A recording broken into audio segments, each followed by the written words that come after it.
આઠમનું મહત્વ હોય છે એટલે આઠમના દિવસે દરેક ભાવિક ભક્તોને કહીશ કે પોતાની કુળદેવી આગળ પલાઠી વારી શિસ્તાથી જવાનું, શિસ્તાથી બેહવાનું.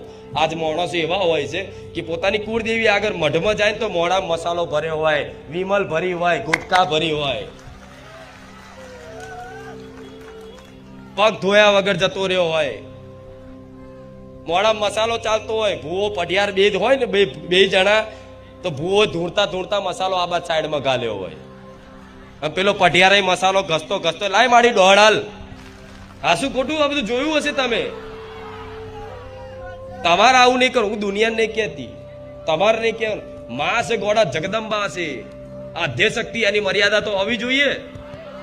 માની મર્યાદા તો હોવી જોઈએ. અરે આડાદાડ ભલે તમે જેમ આઠમના દિવસે રાજા તરીકે બિરાજમાન થઈ છે, તમારી કુળદેવી એટલે તમારો રાજા કહેવાય. કુળદેવી શું કહેવાય છે?